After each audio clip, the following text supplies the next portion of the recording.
je tiens à poser un cadre très clair dès le départ. Ici, il ne s'agit ni d'attaquer une foi, ni de juger une croyance ou encore de contester le droit d'aimer qui que ce soit. Une chrétienne est libre d'aimer un musulman, un athée ou même un agnostique. Elle est libre d'aimer qui elle veut. L'amour n'a ni religion, ni frontières, encore moins d'âge. On est d'accord, n'est-ce pas?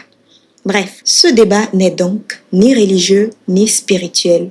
Il est purement moral, médiatique et stratégique. Il concerne l'image et les relations publiques, d'où mon implication et cette vidéo. Vous voulez en savoir plus? Alors restez connectés car croyez-moi, vous serez servis. C'est parti.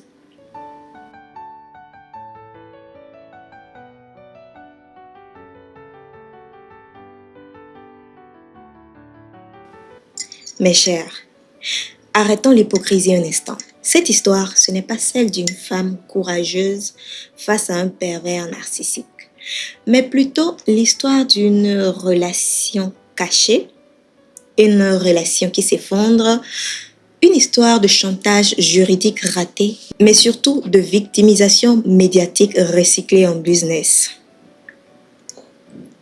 Loin de moi l'idée de banaliser ce qu'elle a pu ressentir, car ça fait toujours mal de se sentir utilisé, manipulé et surtout trahi. Cependant, il s'agit ici d'une femme adulte, instruite, médiatique. Elle savait parfaitement qu'elle sortait avec un homme marié, un père de famille, et elle dit qu'elle a été trompée. La question que je me pose, c'est plutôt qui a trompé qui? Qui devrait se sentir trompé? La femme légitime ou la maîtresse? En toute honnêteté, cette histoire, c'est tout simplement une insulte à l'intelligence collective. La dignité ne commence pas quand on est quitté ou quand on est trompé, mais elle commence quand on refuse d'entrer dans une situation indigne. Donc, arrêtons de parler de piège ou de manipulation, car ça a été initié de façon intentionnelle. Ça a été un choix. Le vrai problème, ce n'est pas l'amour, mais le choix.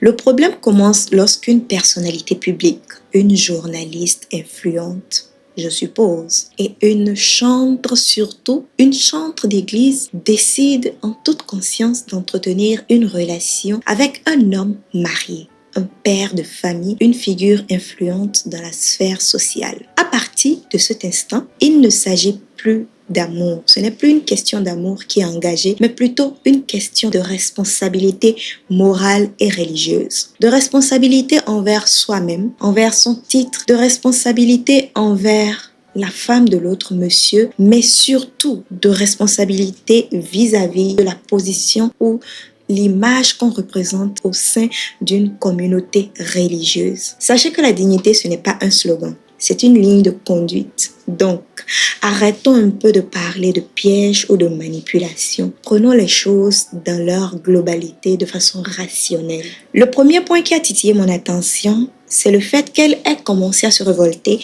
seulement quand elle a réalisé qu'elle ne serait pas deuxième, mais troisième femme. Tiens, autant pour elle, autant pour l'épouse titulaire, comme le dirait Afoué. Bref, si ça fait si mal, alors pourquoi l'inflige-t-elle à la femme du monsieur? Pourquoi ose-t-elle entrer dans cette configuration, sachant pertinemment que ça fait très mal? Car en toute conscience, quelle femme aimerait voir son homme avec une autre?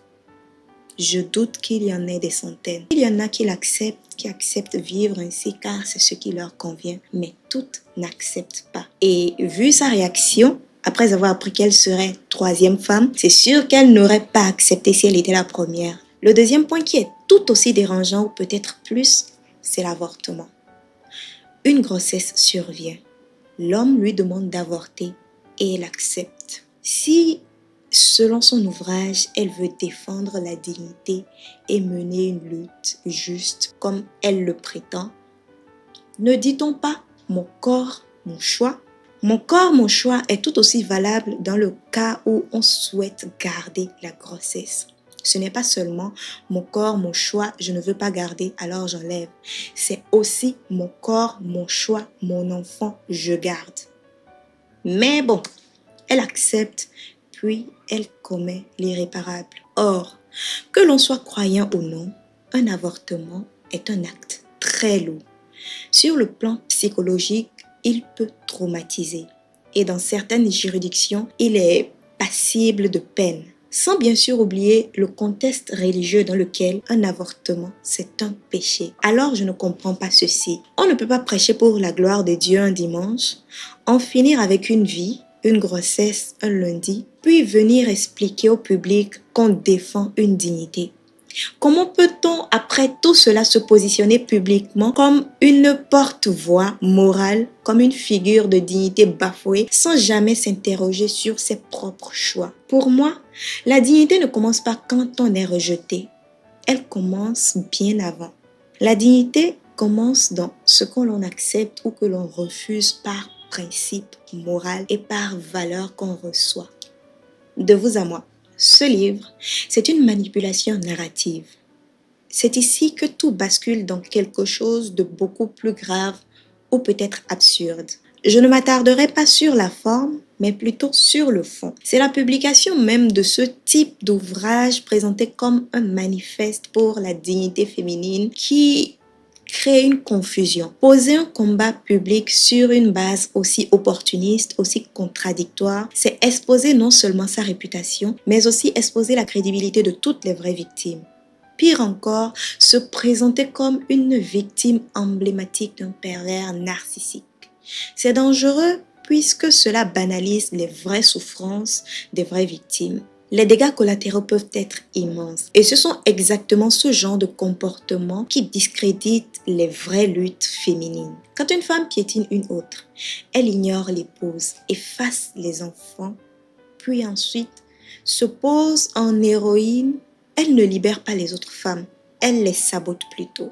Cela dit, en tant que spécialiste en images et relations publiques, il y a 5 grosses erreurs de relations publiques que j'ai dénotées qui ont été commises dans cette grosse mascarade. Et donc, dans la seconde partie de cette vidéo, je vous les présente, on les décrypte ensemble pour que, éventuellement, si vous préparez ce type de coup, si vous planifiez ce type de cinéma, ce type de plan, vous sachiez comment mieux vous préparer pour ne pas tomber dans ce type de piège. C'est parti.